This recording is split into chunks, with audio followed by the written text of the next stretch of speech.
Okay, so hello and welcome to the Impact Room. I'm thrilled to be joined today by Chyrel Brown. Chyrel is not just a seasoned executive leadership consultant, she's also the former Chief Operating Officer at One Housing. She has a remarkable 20-year career dedicated to social housing and also serves as a non-exec director for both the Health and Safety Executive and the University College of London Hospitals. Chyrel is truly passionate about fostering a positive and inclusive organisational culture and climate where everyone can thrive and make meaningful contributions. Chyrel, it's a pleasure to have you here with us today. I'm really looking forward to this session. How are you? I'm good. Thank you so much for having me. I've been looking forward to this all weekend. Brilliant. Well, let's get into it then. So, Chyrel, you've recently completed your COO role with One Housing and have a long-standing breadth of knowledge across the housing association space. What do you see as the biggest challenge facing the sector at this time? I think the sector has come to a point where there is so much change going on that everything is known, but it feels new in terms of the peak of the challenges. So I would say since COVID, the sector's been under a lot of scrutiny in terms of customers needing and expecting greater services from their landlords. But also it's around not just services, it's just about how we engage with customers, how we hear their voices, how we listen and respond, not just deliver what we think is the right thing to do. And then on top of that, then you've got all the investment challenges in terms of how we use homes, how residents use their homes, how many homes we build. People are living longer, so the type of homes we need. There's lots of more families in terms of need of intergenerational living, and at the same time, there are so many more single people looking for their home for themselves. And then on top of that, we have governance changing, different regulations, building safety, and the whole risk around the economic environment in which we operate. So I would say the complexities make it a challenging time. And I would say those complexities seem to be at the forefront right now more than ever before. So if you look at most people's risk registers, the things that they were saying were risks are current live challenges for them. And we're working in a very volatile and fast moving environment.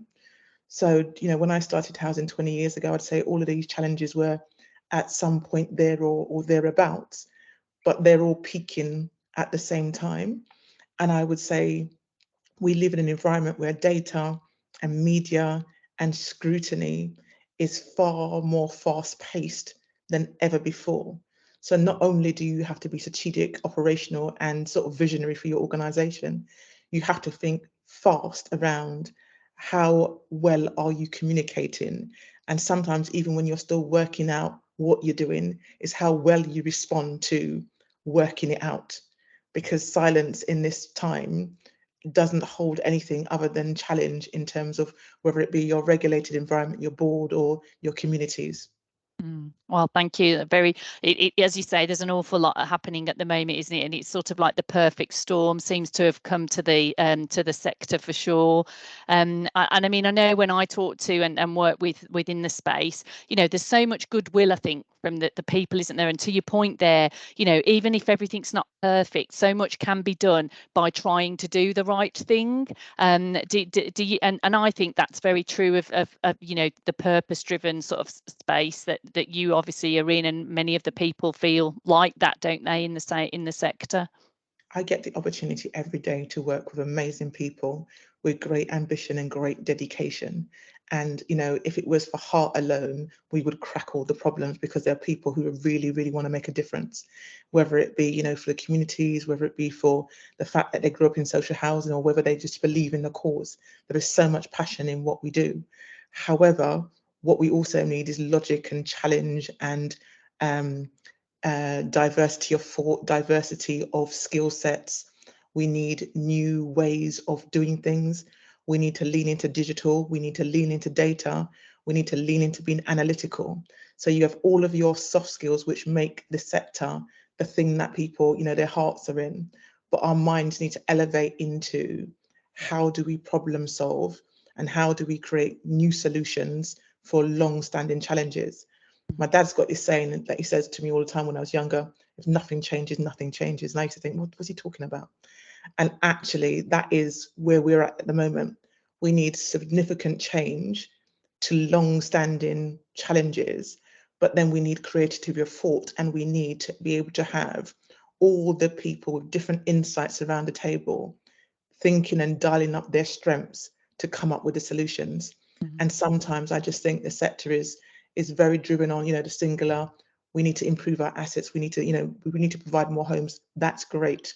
But we also need to be learning lessons from the past around what's the demographics, who's going to be living in these homes, how do we create communities, how do those communities work, how does infrastructure work, how do we engage with employment and activities to make thriving, buoyant communities. So it's an ecosystem that is a systematic challenge. And I think there are so many opportunities. That's why I still love it, even though it's the sector that, I've cried the most and I've had the most sort of personal sense of, oh, I'm not doing enough, or I can do more, or just not feeling though I'm hitting the mark. But when I wake up the next day, it's the thing that I still want to run to, because it's been the biggest learning curve that I could have ever wished for in terms of a career. Yeah. Oh, fantastic. Well, thank you for sort of taking us through that. We can see the passion and the joy in your eyes and your face. It lights you up. It really does. And I mean, you touched on opportunities. So, I mean, in contrast, then, what do you see as that biggest opportunity for the sector? Oh my goodness. I just think the passion for the people that still continue to do it is a great opportunity. Leaning in and understanding the people that we have, what their skill sets are, and just opening our eyes to what's possible. I would say the systemization and the data and how we use advancement in terms of AI and all that, the amazing things that are going to come into that space. But then also, how do we attract people that want to do, break the mold and want to do something different? You've got lots of people that want to try new things. So you've got different ways of looking at damper mold, different ways of looking at technology and how our properties perform. Then you've got the creatives that want to come in and just do more around, creating an environment which is more inclusive.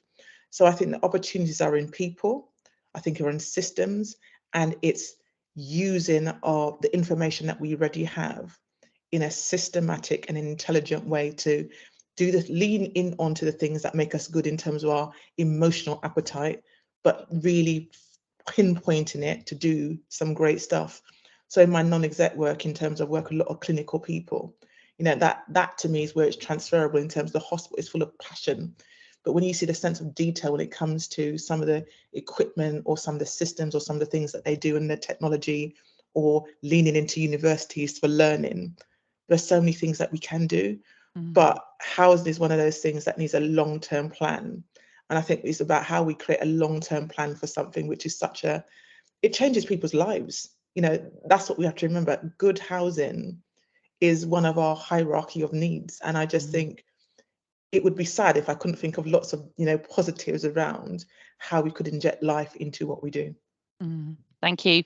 Thank you for your thoughts. I mean, as you say, I think there's nothing more important than where somebody lives and how they live. Is it, and ultimately, as you say, if you can sort of bring in, I mean, I think the next few years will be sort of transformational in terms of technology and tech advancements, won't there?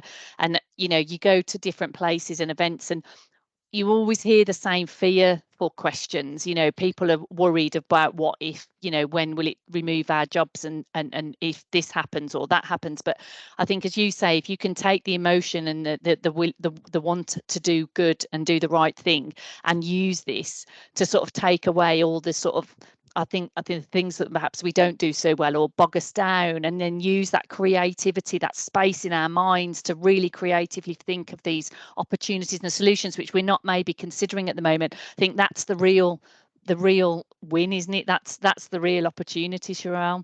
But definitely. And I think the people that live in the homes, in our products, tenants, leaseholders, customers, they are more expecting us to be doing that.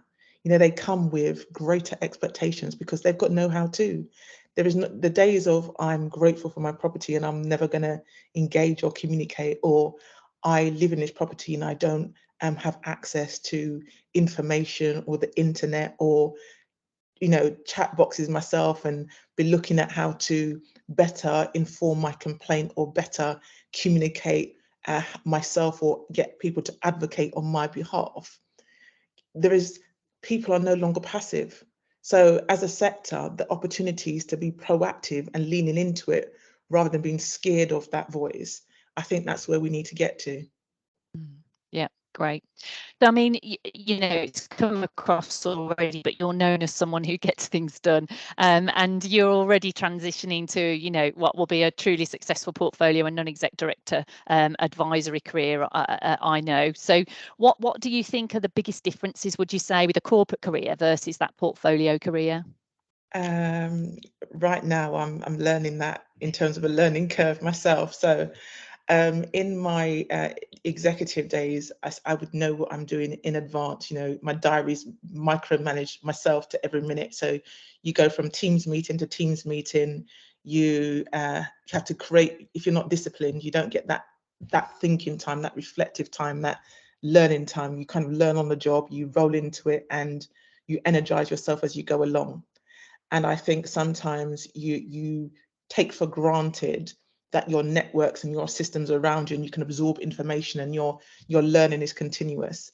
As I've moved into the non-exec space where you've got time and capacity, you've got thinking time, you've got time to really reflect, and you have to be really meticulous about managing your diary because things come around really quickly. So you might say that meets very quarterly, or that might meet, once a month or twice a month. Diary management for yourself in a space where you're not in that corporate space is very different. But being more serious, I would definitely say it's around your ability not to get into the weeds. It's very easy when you're in your day job to comfort yourself on, I know how to do this. I have a solution. I know where the team should go. I understand where our objectives should be on this. And you're on that path of knowing. In the non-exec space, it's around the opening of the questions and the stretching of leaning into your other non-exec colleagues around the art of the possible and testing and seeking assurance around being able to be evidence-based and not taking for comfort, well, I know this, so that will provide me the assurance. Actually, is it there in front of me? What is my reading saying? And also you have to be more proactive in your networking and your learning and your diligence and keeping on top. So in some of my boards now where I'm able to have some more time, going in and observing the organization from either a customer lens or from a just mystery shopping lens, just walking the floor and seeing for myself what it feels like, which is very different to being in an organization and seeing it and experiencing it every day. Mm-hmm. And it's then not taking that information and using it in an operational way. You have to go, why am I taking this information on board? How is it helping me be more analytical? How is it helping me offer the right sense of insight, or how am I seeking oversight of a particular subject? So you have to be more challenging of yourself, because where you do have more time, you could definitely get back down in the weeds if you allowed yourself to. Yeah, I think those are really good points, because it's becoming more and more an interesting opportunity or path for a lot of people. But yeah, I think some do fall foul to those elements, don't they? So really, really good experience. And I would also say that the variety of what you can do is excellent. There are so much things that we can do in terms of transferable skills. Some of the stuff that I'm doing with the NHS, I would have never thought 5 years ago I would be working with the NHS. And that has been transformative in terms of how I'm able now to look at systems and understand the linkages between some of the things I've done in my day-to-day career and how it would impact further down the stream, which I kind of had an awareness for, but actually when you're in a different sector, you go, okay, I've got a greater awareness around more heightened strategic challenges, which are beyond a subject matter or beyond an organization. These are environmental factors. So when you talk about ESG, you talk about carbon zero. I kind of zoned in it from a property and asset space. Now I'm talking about oh my goodness, how are we thinking about tomorrow? What we're doing in education? What are we saying to young people? How are we going to attract people into our organization if our values don't speak of this? So you come from it from a different perspective the more you're able to cross sectors and to, number one, accept a lot of it is a learning curve when you do transfer over, but also accept that it broadens your own pencil and your ability to sharpen yourself as a non-exec director. Excellent. Thank you for sharing that.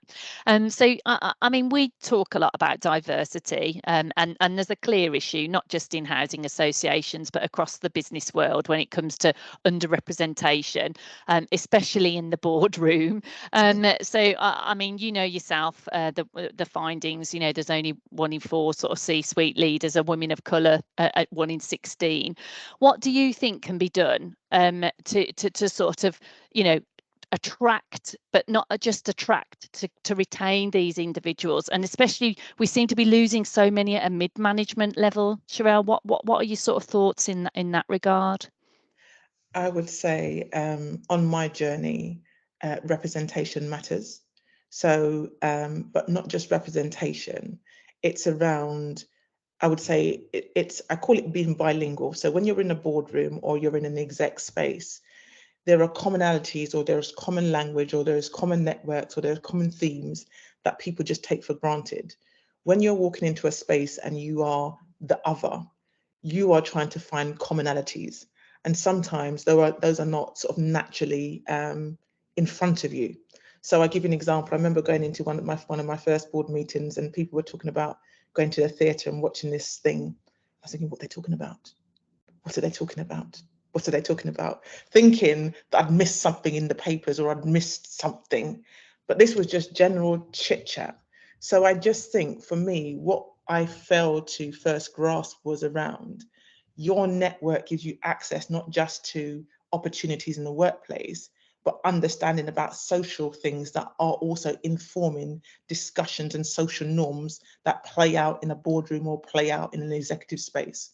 So the reason why I think some people opt out at middle management is that pressure to constantly thinking, I don't know, can be overwhelming. Whereas actually, once I leaned in it and said, I don't know what you're talking about, what is that, or what did you see? And you have the confidence to say, I don't know, then it opens up for you.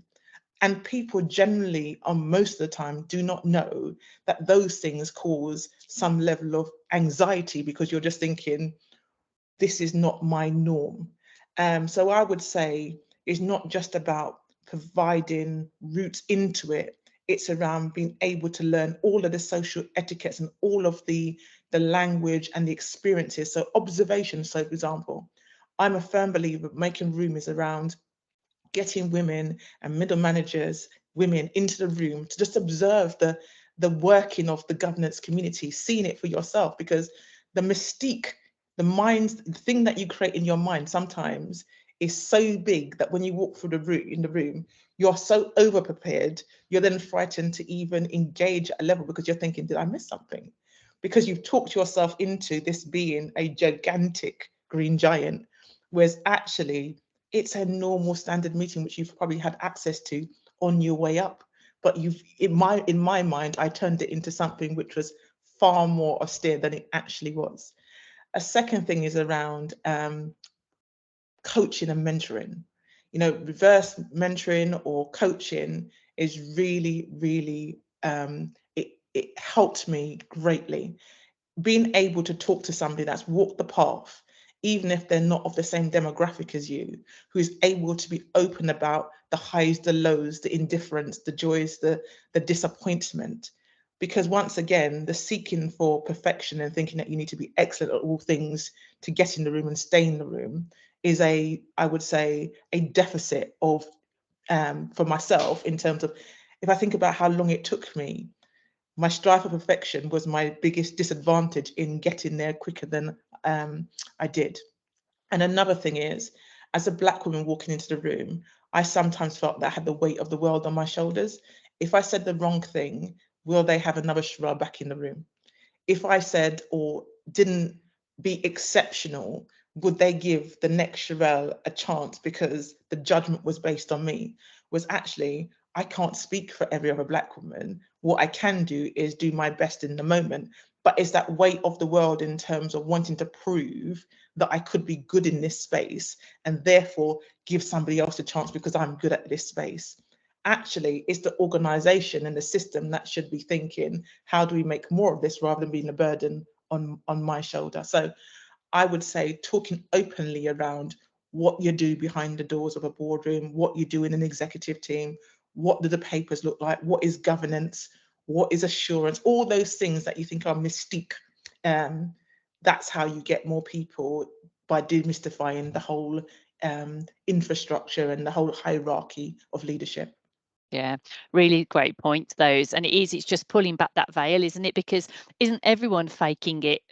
It doesn't matter who they are, it's just how confident they seem. But actually inside, I think, and you will have spoken to so many C-suite leaders, as have I, they all feel the same and sort of, don't have all the answers, isn't it? Exactly. But when you think that you're the one who's different, then you just add more burden to that Yeah. whole insecurity. It's only when you get through the door and you start talking to other people, do you go, oh my goodness, you also don't know. If you put your hand up and say, I don't know, and everyone else goes, oh, I was waiting for somebody to say that, you go, oh my goodness. And then I had this coach who did this amazing thing for me, because I'm very much around, oh my goodness, and was over engineering my mind about how a meeting should be. And she would say, Chyrel, an athlete doesn't turn up to a meeting not warmed up. So how are you going to get yourself warmed up? So I'd go along to a meeting a little early and start talking to colleagues around the table before the meeting. And in those 5 or 10 minutes, you actually get to see who people are. Because then you get to hear, well, what did you think of that bit? Well, I'm not sure about this one. I'm not sure about that one. Oh, my train journey was terrible, or whatever it was. And you then become able to form a sense of, these are people. It's not this strange meeting that I now need to sink or swim in. What I'm doing is talking to Mary, and I'm talking to John, and I'm talking to Paul, because I've done my warm up. I've met some people in the room. So I think to get women into the room and to get diversity into the room, we need to be far more transparent around how we all as individuals got into the room. Yeah. And how we all as individuals are all learning, all leaning into, all have bad times, all has good times, all have a paper swim and all had a paper sink. Just coming out and just being really transparent with, every day is work in progress for all of us. Yeah, really good points. Thank you for sharing. I spoke to another lady, Buntley Sene, and she said, when she was talking about leadership in the boardroom, she said, so many people don't speak because they're frightened to say the wrong thing, which I think you've sort of touched on. And yet they'll remember you not talking, but they won't remember, if Helen or John or Andy said something stupid from one meeting to the next, will they? Most But definitely. if you don't speak and don't speak out, then you do get remembered for that, and that can hold people back, can't it? It did. I got an acting up opportunity on a non-exec position for 6 months. And I would say I spent 4.5 months not talking, being scared of being found out, because I had such a big imposter of, oh my goodness, how did I get here? They're going to see that I shouldn't be here. And then in my last month and a half, when I then started talking, I was like, oh my goodness, I don't want this to end. This is this is now, I didn't realize they would listen to me. I didn't realize I loved this so much. So as I say, if I think about all the things that have happened to me and I look about all the things I've said to myself, I think I've disabled myself more than any other line manager or any other organization, based on what I thought good, bad, and indifferent looked like, and then how I acted that out. Whereas when I just sort of was at my wit's end in the last 1.5 months and thought, well, I've only got a month and a half go, I might as well just say what's on my mind. That's when it all came good. So I would say lean into being uncomfortable, because on the other side of fear and on the other side of your tummy or your nerves rumbling is the good stuff. Yeah, absolutely. And that is such a, that is such a powerful point, that in itself, so many of us just stop, there is a world of opportunity out there if we just will stop our mind from telling us it's not available to us, because everything all of us want is already there, isn't it? We've just got to go and Completely. get it. Absolutely brilliant. Thank you. So, I mean, on that subject, I mean, I know you've recently come out the back of and been doing a lot for Black History Month. I mean, why do you think it's so important for us to celebrate this, Chyrel? Because I would say that a lot of things that are happening are happening, but in silos. So Black History Month is about bringing everything together and creating visibility. It goes back to the point that I make, you need to be seen, representation matters. And the reason why I was so passionate this year about Black History Month was about saluting our sisters. It was around really highlighting women of the present and the past who have done not amazing things. I say to people, sometimes we think we have to do extraordinary things to be named and put our name in lights. Actually, every day turning up and doing your best is the reason why I think this year was a reason to celebrate our sisters. But for me, it's around, if you highlight something, people look at it. It's like going through a highlighter pen on a report. If you put the highlighter of that word, you will immediately look at and say, even if you have a little bit of interest, it is around capturing the imagination of others. And also when you hear the stories of some of our colleagues and some of the amazing people around the sector, you go, I didn't know that. Or you expand your network, or you get to find out, actually, we could do more of this. You get to learning. Because sometimes we think that we always need to start from a blank piece of paper. Actually, we don't. What you need to do is build on other great people's ideas and work on stuff that are tried and tested. But also bringing different communities together across the sector is another way of actually challenging ourselves. What are we doing individually as organizations, but as a sector, given the population of our customer base, given the changing demographics of what it's going to be, are we doing enough? And I think when you see it like that, then it gives you a sort of a mirror moment to say, am I, both, not only is the sector doing enough, but am I doing enough? So when I was speaking to some of these colleagues and they were saying, what am I going to do differently? You know, now that I've seen and heard some of these stories, and I said, well, coming out of this month, I'm going to make room for others. And it's like, how do you do that then? I'm just going to talk more about the things that didn't go well for me in order to encourage other people to think they don't have to be perfect when they are on their journey of leadership. Brilliant. And I think, again, you know, that point, I mean, you're obviously somebody who raises people up, you know, and you yourself, you know, you're up there, you're a C-suite leader or have been. People can see themselves hopefully represented in you as a successful female woman, as a successful female Black woman, you know, and ultimately doing all the things that they probably don't think is possible. As you say, representation is really important, isn't it? And being able to see it, sometimes you have to believe it.